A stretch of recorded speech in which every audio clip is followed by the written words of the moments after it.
It's the worst of the CBC for October 4th, 2019, the show where I watch the CBC so you don't have to. And to say CBC News today was news would be dishonest, so we'll call it more of a news, dramedy type thing that they were doing. And the number one story, and I saw them interview a lot of candidates too. The number one story, the lead-off story, the this takes up 10 minutes of our time story is Andrew Scheer has dual citizenship. Should we panic? Should we make this into a scandal? Now, they do a lot of the ways they were dishonest in SNC-Lavalin. They do the same things here on a conservative scandal, and I'll explain that about sort of talking about the scandal, this sort of meta conversation that we have to obscure the actual points here. So they interviewed both Jagmeet Singh and Justin Trudeau, and they were asked about Andrew Scheer's dual citizenship thing, and both said it didn't matter. And Singh was actually clever in the way he did it. He said, no, it doesn't matter. There are other ways I disagree with Conservatives. Good points to him for answering like a good politician there, whatever. But this illustrates 2 points here. One, this isn't a scandal because the other opposition leaders don't even want to hit on it because it's not a scandal. His father was born in the United States. Andrew Scheer was born in Canada, raised in Canada, and by international law, he has 2 citizenships, and he had applied to renege his citizenship before this became public. So there is no scandal here.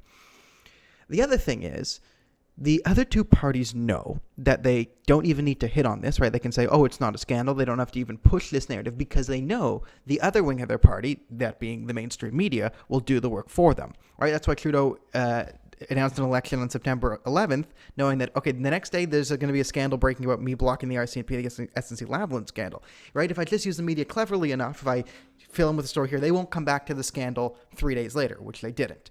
Right, so it's clever usage of the other wing of your party, which is the media. And then the problem is, of course, the mainstream media works for the left. And this is in Canada, and it goes for other countries too, India, America, all over. The second biggest story of the day was Andrew Scheer's stance on abortion, which was settled 10 years ago. We've known it forever. He's pro-life personally, but he's not going to bring up the abortion debate. There's going to be no changes to the abortion laws. There are no restrictions on abortion in Canada. Scheer's on record saying he's not going to put any restrictions on them, but he himself is pro-life, which they frame as anti-choice. I'd love to say someone called Justin Trudeau anti-life on the media and watch everyone's head explode. Now, there were about half a dozen to a dozen questions combined to each leader about these 2 questions. Andrew Scheer's stance on abortion and his dual citizenship. 0 on SNC-Lavalin. So that in itself just shows biased coverage. Even last night, I shared the clip of Rosemary Barton was out there on the National repeating the Liberals' talking points because Justin Trudeau is on video in 2011 saying, hey, as a Catholic, I'm not pro-choice, but I'm not in favor of abortion, but I'm pro-choice as a politician or whatever. The exact same stance Andrew Scheer is taking, except Scheer actually means it, right? That was the politically expedient thing to do 2011. In 2019, it's different. So that was just horribly covered in bias. Now, I'm actually going to go outside the world for the biggest omission because they've been covering the Hong Kong protests. And good for them. I've actually commended the Western media for covering the Hong Kong protests. I didn't think they would. They still don't say the word communism, but I'll take what I can get. There was another protest that they are not covering, and this is the protest currently going on all throughout Iraq. And what you need to know here is Iraq's government is a proxy of the Iranian regime, the Iranian government, right? The Iranian government put tons of money, created their own Shia party, got it into power in Iraq, and they are currently brutally oppressing the Iraqi people. The Iraqi people are now protesting against the proxy government, their government, which is, they see, an arm of the Islamic Republic of Iran.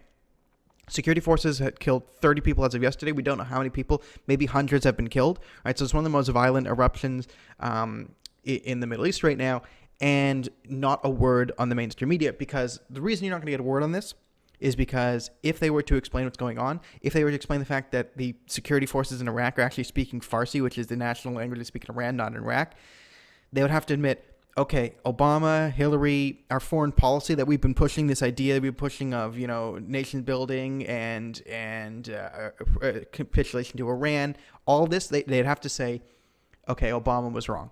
They would have to get out and say, Obama's view and Hillary's view of the world is horribly naive, and the Iran deal is a bad idea because Iran is spreading its tentacles into the other parts of the world, and the Arab world and other countries don't like it when Iran takes over their countries. So Iran is not all a nice place. And they'd have to say this, they'd have to explain it to people, and they don't want to explain that to people. So because they don't want to explain that their golden boy and all the ideals they've been pushing for years are actually fundamentally wrong, that's why you're not hearing about it.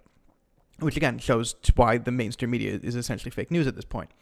So all in all, what does this episode get on the Rosemary Barden scale? Considering Rosemary Barden was on last night, actually repeating liberal talking points, that's a Rosemary Barden point, and another Rosemary Barden point for doing that. So 2 whole Rosemary Barden points. Plus, it's already pretty high on the scale, which means today's number is...